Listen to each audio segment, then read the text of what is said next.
test, the first part. It'll be 2 questions, and I say, here you go, graph this. Okay, I included the pictures here from Desmos just so you can see if my writing isn't wonderful.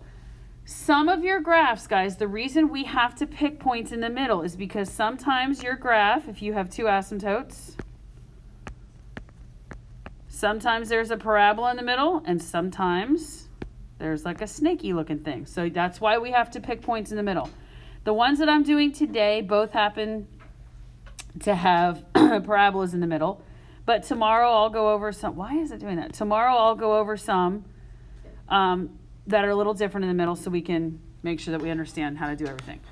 But on your test, okay, I wrote it out very plainly. I said, find the following for the function. And I wrote domain. Has to be an interval notation. X-intercept, Y-intercept in ordered pairs. Slant asymptote, horizontal asymptote, vertical asymptote. Everything that it asks for, I'm not just expecting you guys to just know it and write it all down. Like, I'm going to tell you exactly what I'm looking for. So, there's a hair in my mask, and it's driving me insane. I can't get it out. So, if I keep playing with it, I'm sorry. I just can't. It's rough being me today. All right. When I talk about domain, somebody tell me, how do I find the domain? Set the denominator. Denominator not equal to 0. Okay, so I'm going to say x squared plus 7x plus 10 cannot be 0. Factor it. Are you sharing your screen? Oh, you're not? I'm sorry. Okay, so if we're going to factor this, what times what gives me a positive 10 when I multiply and a positive 7 when I add? 5 and 2. X plus 5 and x plus 2. Correct? Good. So I have here that x cannot equal what? Thank you, ma'am. X cannot equal what? -5. -5. Equal to -2. And -2. So your domain is going to be any number in the world from -infinity to -5. Does not include -5. Then it's from -5 to -2. Does not include either of those. Then it's from -2 to infinity. Does anyone have any questions about how I just found that? Talk to me if you do. All right. So guys, domain and vertical asymptotes go hand in hand. When you're showing me your work, if you write vertical asymptote and then tell me here, these are my vertical asymptotes, that's fine. You don't have to redo the whole thing where you set the denominator equal to 0 again. You found that -5 and -2 are the only numbers on the x-axis you can't use. So you would say you have a vertical asymptote at -5 and x equals -2. I do have to see x equals though. Have to have x equals. Everybody with me? Okay. Then let's talk about horizontal asymptotes. A horizontal asymptote is at y equals. And the way we find our horizontal asymptotes is we compare the numerator degree and the denominator. This is showing work if you do this. If you tell me the degree in the numerator is 1, the degree of the denominator is 2, and you tell me that 1 is less than 2. What is my horizontal asymptote if I have 1 is less than 2? Y is equal to 0. Y equals 0. Perfect. You have to have the y equals. If I ask you guys for the slant asymptote, does this have a slant asymptote? No. No, it does not. Some people are going to say, well, how do you know? How can you just look at it? No, a couple ways. First of all, if your numerator degree is greater than the denominator degree. So if the numerator degree was 3 and the denominator was 2, you could divide. But if you guys don't see that, try to do long division. X squared plus 7x plus 10 divided into just x. If you went first term into first term, x squared times what will give me x? Is that a possibility? Nope. No. So you would say for slant asymptote, you would tell me none. How do you graph the slant asymptote? We're going to get to one in 1 second. It's the same way you do a normal asymptote. It's just slanted like this. But I'll show you in a second. All right, now if I talk about intercepts, X and Y intercepts. Okay, look at your cheat sheet if you have to. Look at your cheat sheet if you have to. If you want to find the X-Intercept, how do I do the X-Intercept? Numerator equal to 0. So watch, I'm going to say X equals 0. There you go. I want you to write it as an ordered pair, so it would be 0, 0. I'm going to ask you for it in an ordered pair. I'll write it on the line that says ordered pair. How do you guys find the Y-intercept? What does your cheat sheet say to do? Plug 0 into X on the denominator. Not just the denominator, the whole thing. So I'm going to say f of 0. So I have 0 over 0 squared plus 7 times 0 plus 10. This is you showing me your work. I understand that you guys can all look at this and go, oh, it's 0 over 10, which is what? 0. 0. So your Y-intercept is going to be at 0, 0, the ordered pair. And the last thing we need to identify or look for are holes. If I have a hole, I factor the numerator and the denominator. We've already factored the denominator, x plus 5, x plus 2. Holes occur when you have the same factor in the numerator and the denominator. You cross it out and set that piece equal to 0. Are there any holes? Do I have anything in the numerator and the denominator that I can cancel out? Nope. No. So you would say none. Hopefully, that was a little better than it was the first day we did this. I will have on physically the paper that you write on here or on Canvas if you're taking it that way, I will have everything written out for everything that I'm looking for. And then now we have to graph it. So let's go through the graphing process. Let's put our asymptotes on our graph first. I have vertical asymptotes at -5 and at -2. So 1, 2, here's -2. Somebody asked me last period, does it have to be a dotted line? Yes, because it's not an actual line. 3, 4, 5. So here.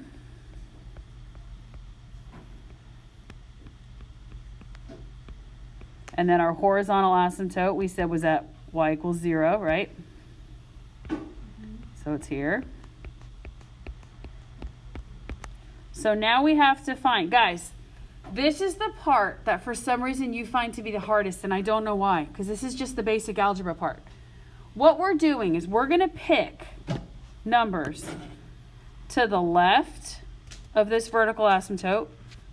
We're going to pick a couple in here to see what the shape is, and then we're going to pick something over here to the right. When I plug those x values in, the only thing I truly care about is if they are above or below the horizontal asymptote.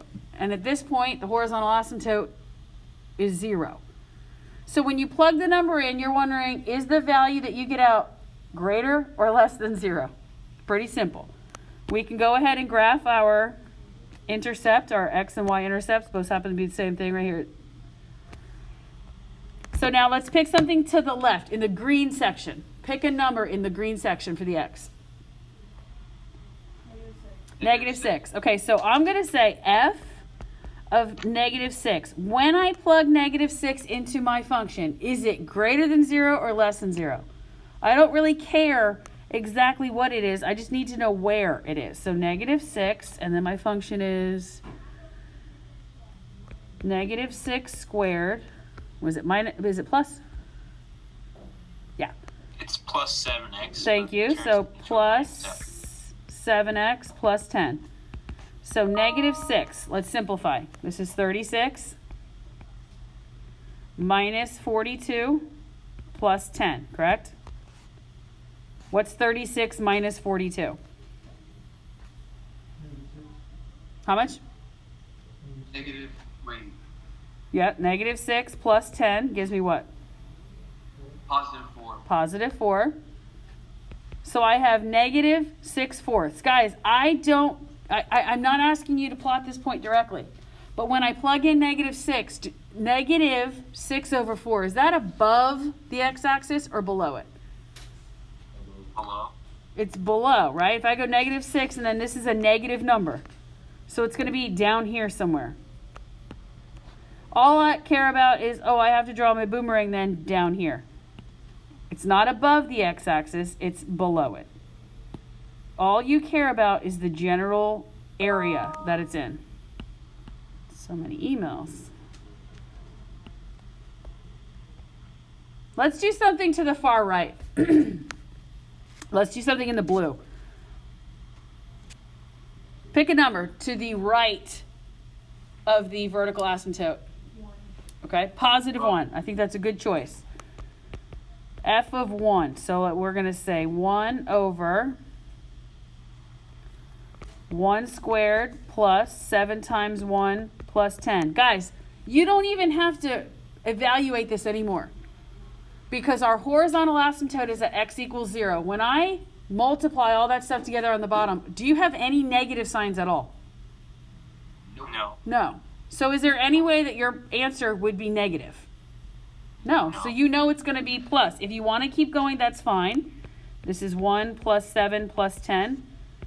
So it's 1 over 18. It doesn't matter where 1 over 18 is, other than the fact that it is above. It is above that horizontal asymptote. So you can draw your boomerang right here, and you can go through the intercept. I told you guys on Friday. Sometimes your functions can cross the horizontal asymptote. They cannot ever touch the vertical one. But this, for some reason, seems to be the hardest part for you guys. Not the pre-calc stuff. It's the plugging numbers in. So now I need to figure out, okay, what does the middle look like? Is it going to be a parabola, or is it going to be a snaky looking thing? I'm going to pick, I like to use whole numbers, it's easier. So I'm going to pick -3 and -4. Sound good? Yes. Okay, so -3, -4. F of -3, so I have -3 over -3 squared plus 7 times -3 plus 10. -3 over, well, this is 9. 9 minus 21 plus 10. What's 9 minus 21? -12. Okay, -12 plus 10. -2. -2. This becomes positive 3 over 2, right? Mm-hmm. So when I go to -3, I'm up here somewhere. It's above the x-axis. So now let's do, what did I say, -4? Okay, f of -4. -4, so I have -4 squared, right? Plus 7 times -4 plus 10. So 16 minus 28 plus 10. What's 16 minus 28? 12. -12. -12 plus 10. -2. -2. Negative divided by negative is a positive. So then I'm over here. So I can see if you want to do... Do you always have to use 2 points? Generally, you want to use something to the left and the right of the y-axis, just so you can see if it's a mirror image or if it's one up and one down. Since the y-axis isn't a thing for us to worry about now, we could just go here. If they are going to be, if it's going to be a parabola, they'll both be on the same, they'll both be in the same area. If it's going to be a snake, one will be positive, one will be negative. And then you'll know to draw that way. Now that took us 13 minutes to do, because I talked through it, that sort of thing. You guys are going to have 30, 35 minutes. We're not exactly sure, to do 2 problems. There is no reason you cannot get everything done in that time frame. You're not going to run out of time or anything like that if you know what you're doing. If you don't know what you're doing, then yes, you might run out of time. That's why we have to practice this as much as we possibly can. Let's look over here at this one. All right, what's my domain? Remind me again, how do you find domain? Factor the denominator. Okay, x squared minus 16 cannot be 0. X squared cannot be 16. X is what? Cannot be plus minus 4? Yeah. So it's everything from negative infinity to -4. Then what? Union. Anything from -4 to +4. Then what? 4 And to union infinity. The 4 to infinity. Good. You also told me right here what the vertical asymptotes are. Your vertical asymptotes are at what? X equals negative 4, x equals positive 4. Perfect. If you want to go ahead and put those on your graph, go ahead. I can say, okay, I'm at positive 4, 1, 2, or 1, 2, 3, so. Yep. For the domain, it's negative 4 and then positive 4. Could you do negative infinity, comma, positive 4? Or you have to keep the negative and positive? No, it's got to go because you can't use negative or positive. The question was, can you just go negative infinity to positive 4? It has to go negative infinity to negative 4, and then there's a place where it doesn't exist at negative 4. Then you go negative 4 to infinity. To positive 4, and then you go 4 to infinity.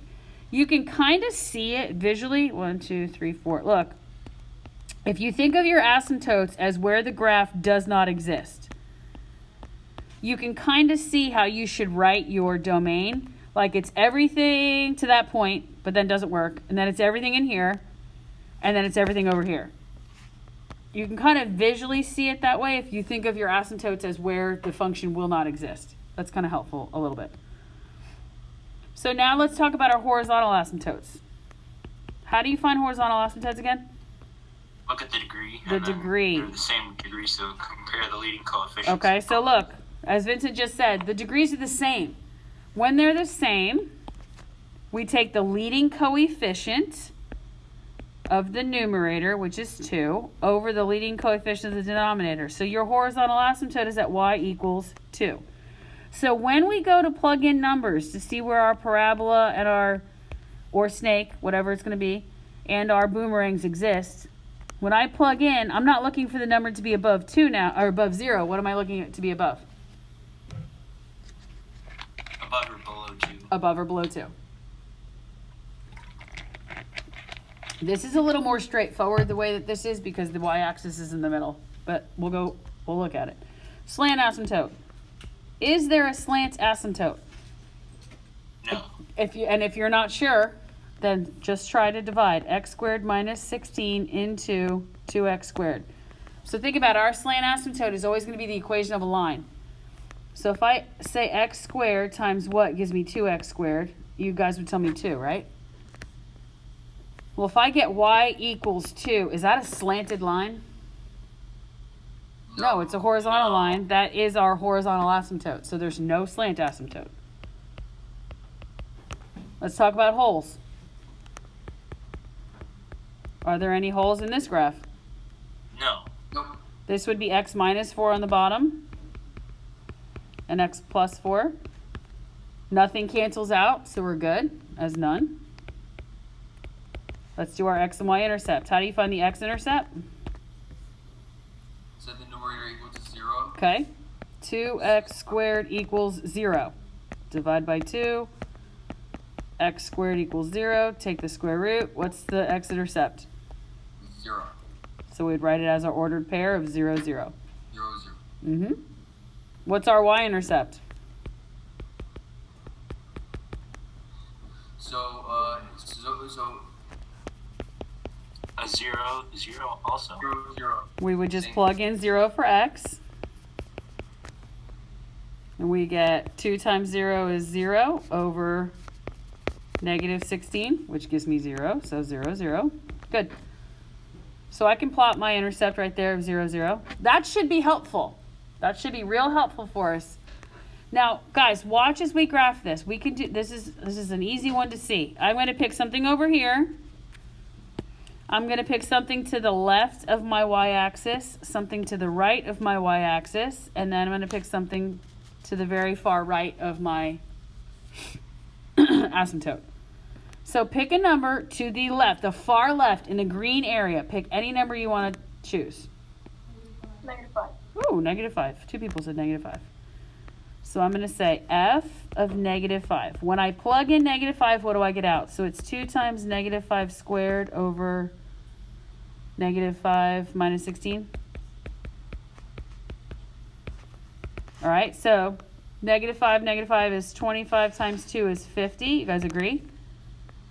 And then this is 25 minus 16, which is what? 9. So the only thing I care about is when I plug in a -5, where is 50 over 9? Is that more than 2 or is it less than 2? Some of you guys are going to say, I'm not It's good more with than 2. fractions. Well, think about it. Does 9 go into 50 more than 2 times? What's 9 times 2? 18. 18. So 9 goes into 50 more than 2 times. It's going to be up here somewhere. So I'm going to draw my boomerang up here.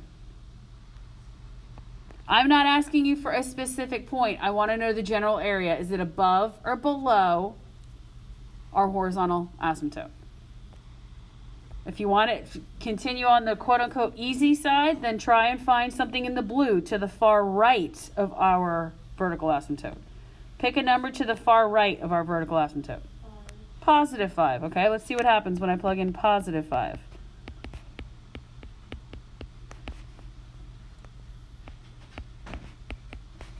So I get 25 times 2, which is 50 over 9. Oh, same thing. So where is my boomerang going to be? Above the horizontal asymptote or below it? Above it. Good. And now I got to figure out, do I have a parabola or do I have a snake? I know it's going to go through the origin. Is it going to have a point up here and a point down here where I make a snake? Or is it going to have a point up here and a point up here and I make a parabola, or vice versa? So just pick something. Whatever you pick on the left-hand side, pick the positive one on the right. It makes life easier. Want to do -1 and +1? And 1. There you go, Deanna. Good. We're getting the hang of it. So I'm going to say f of -1. When I plug in -1, 2 times -1 squared, and then -1 squared minus 16, right? So this is 2 over -15. Where is 2 over -15? Is it below the horizontal asymptote or above it? Okay, so it's below somewhere. Right, we went -1, so below. Now let's plug in +1, f of 1. 2 times 1 squared over 1 squared minus 16. Well, I get 2 over -15 again. Is that above or below? So then I know that I'm going to have a parabola that's facing this way. If I got 1 point above the horizontal and 1 below, when I connected it, it would make a snake. That's how you get the general direction. When you're drawing this, that's what I need to see. If it has intercepts, make sure it goes through the intercepts. I need the general direction, if it's a snake, if it's a parabola, that sort of thing. And then where it's going to be. That's what's the most important. Questions? Is this a little better? Yes. Will the parabola ever be like facing up? Yeah. The one on the bottom or no? Always. Okay. But it'll never be like this, where all 3 of them are going the same direction. Yeah. Okay. They'd be in opposites, like this one. Yeah. Thank you. Yeah, sure. Okay, so there's none. Whoa, what just happened? Let's look at the next one. Let's find everything. Let's find everything. Domain. We're going to go through this quickly because you guys are getting really good at this. What is the domain? How do I find the domain again? So the denominator not equal to 0. Okay, x squared minus 1 cannot be 0. X squared cannot be 1. Take the square root. X cannot equal plus or minus. Cannot be plus or minus 1. So my domain is going to be -infinity to -1. Then what? Union with -1 and 1. -1 to 1. Then what? Union 1 to infinity. Perfect. Good. Can you not do like -infinity and then +1? Or do you have to put -1? No, because there's a gap. There's a gap. At -1, it doesn't exist. So you can't say that it's going to go through it to +1. It has to have. Oh. You have to say it stops and starts again at -1. So your vertical asymptotes. Go ahead. I'm sorry. You can't do like -infinity and then 1 and then do the 1 and then -1. It has to be -1 first before the 1. Yeah, you have to go left to right. Okay. I see what you're saying. So your vertical asymptotes are going to be at x equals -1 and x equals +1. So if you want to put that on your graph, go ahead.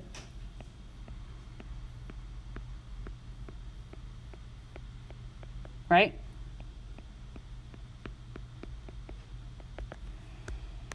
Now this graph's going to look a little different. That's why I'm doing this one. Horizontal asymptote. How do we do our horizontal asymptote? This is how the graph will look every time this happens. For a horizontal asymptote, we compare. It's 3 and 2. Numerator's bigger, so there's none. 3 is greater than 2, so your horizontal asymptote is none. Let's talk about slant asymptotes. Is there a slant asymptote for this one? Yes. Yes. How do we know that? Because the numerator's bigger. Okay. How do I write x cubed plus 1 as I'm doing long division? So X cubed plus 0 squared plus 0x plus 1. You have to have your placeholders. If you do not, you will not get this right. So make sure you have your placeholders. Then we start our long division. X squared times what gives me x cubed? X. X. So I'm going to put it right here. X times x squared is x cubed. And x times -1 is -x. There's a 0 here. Just put it in there. So before you subtract, distribute your negative sign. So you have x, nothing, and nothing, right? And then bring down the 1. We have our x squared, right? Do we have any x squareds? What is this? Can I go? The remainder? That's my remainder. I can't do anything else. So I found my slant asymptote is at y equals x. It's at y equals x. Guys, you can graph that line. If I have y equals mx plus b, right? So I have y equals x. What's the slope? 1. 1. What's the y-intercept? 0. Yeah. So you can graph this. You can say my y-intercept is 0, my slope is 1. So your slant asymptote is exactly what it sounds like, guys. It's a slanted line. It's just an asymptote that's slanted. All it's going to do is make our boomerangs a little slanted. Same concept, but it's just going to be a little slanted. You're not going to have anything in the middle. You don't have to worry about that. You're just going to have kind of slanted looking boomerangs. But we can finish everything else here. We can go through and find, okay, are there any holes? Well, how do we find holes? How you factor? Okay.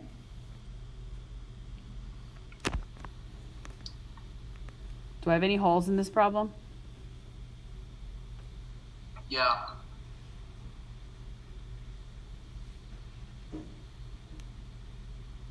Yes or no? Yes. Do I? Wait, but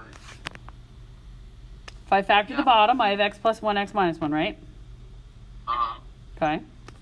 Miss Meadows? Can you guys factor x cubed plus 1? no. Whoa. Yes. Which one is it? Yes. Okay, what would my factors be?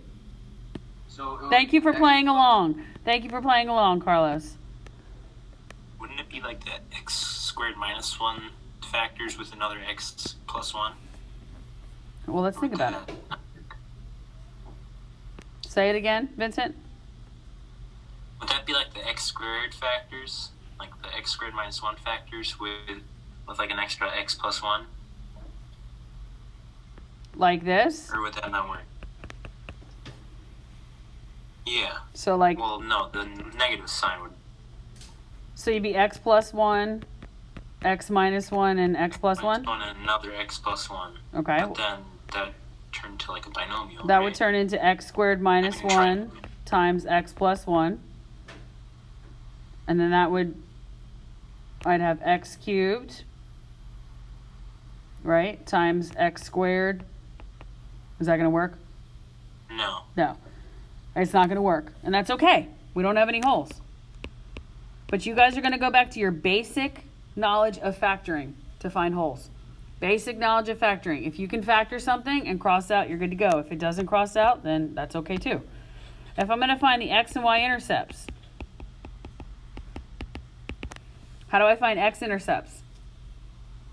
Set the numerator equal to 0. X cubed plus 1 equals 0. So I have x cubed equals negative 1. Take the cube root. What times what times what? Gives you negative 1. Negative 1. Okay. So at negative 1, 0.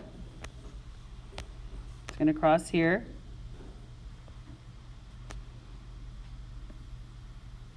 And then our y-intercept is going to be 0, 0. Right? So your boomerang is going to look something like this. It's going to be smushy, but it's going to look like this. Do you see how it's slanted? Does everybody see how it's slanted? Yeah. This will actually be like this. Hold on.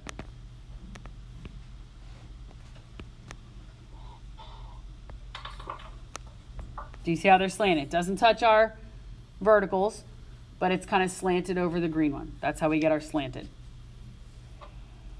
Again, I promise you we'll practice this more. I promise, promise, promise. All right, next two things I want to point out. We're not talking about graphing. We're talking about finding things. All right? If I said to you right now, does this have a slant asymptote, this problem? Yeah. Yes. How would you figure out what the slant asymptote was?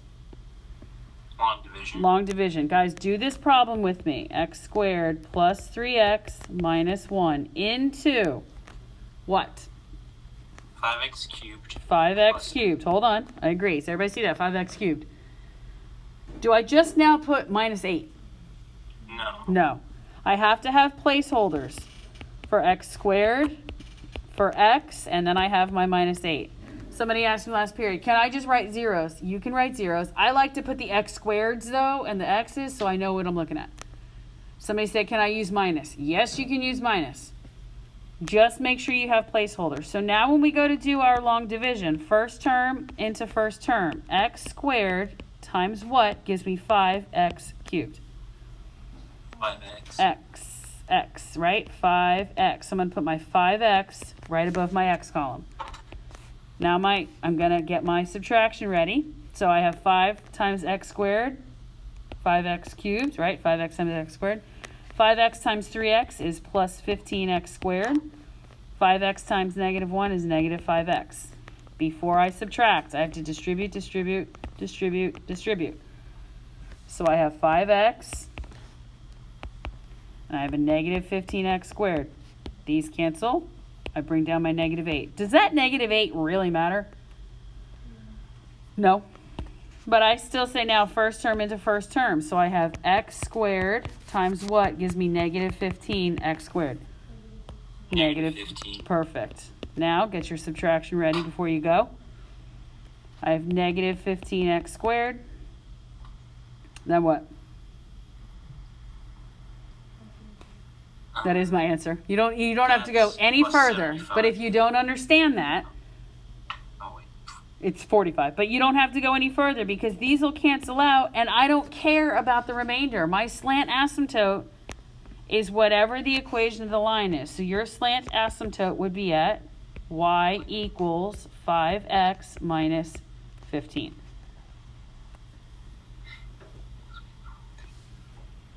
The graphing part will come easier, I promise. You've got to get all of this stuff down pat, and then things will be a little easier. All right, I want to bring to your attention 2 things on this problem, and then we'll be done. If I gave you something like this and I told you to identify for me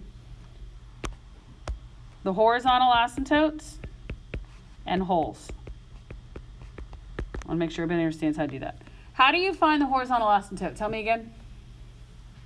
I'll look at degrees on the numerator and Okay. the denominator. So I'm going to compare the numerator degree to the denominator. What is the degree of the numerator?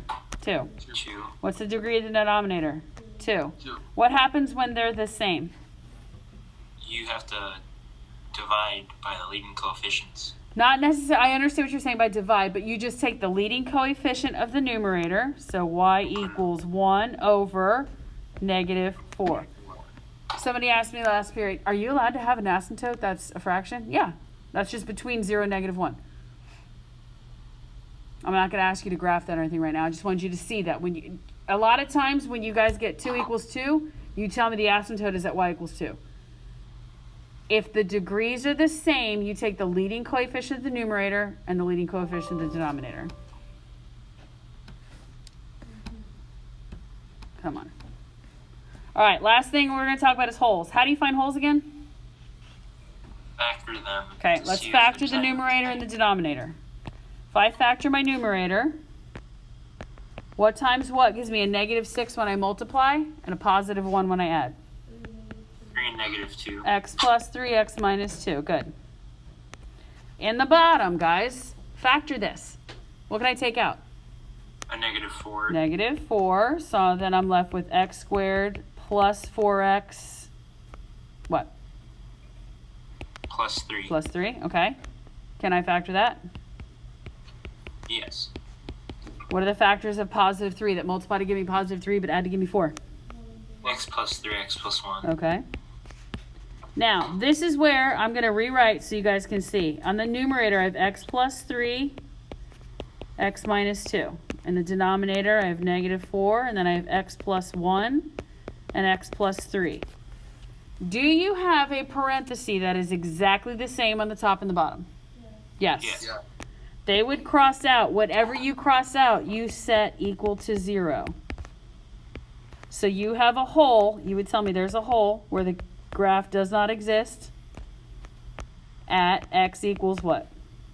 Negative 3. Negative 3. That's how you find holes. If you were to graph that, right, here's negative 3. Say the graph goes like this. Right here, where x is negative 3, you would have a hole.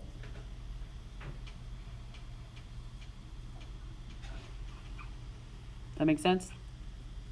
Yes. Okay. All right.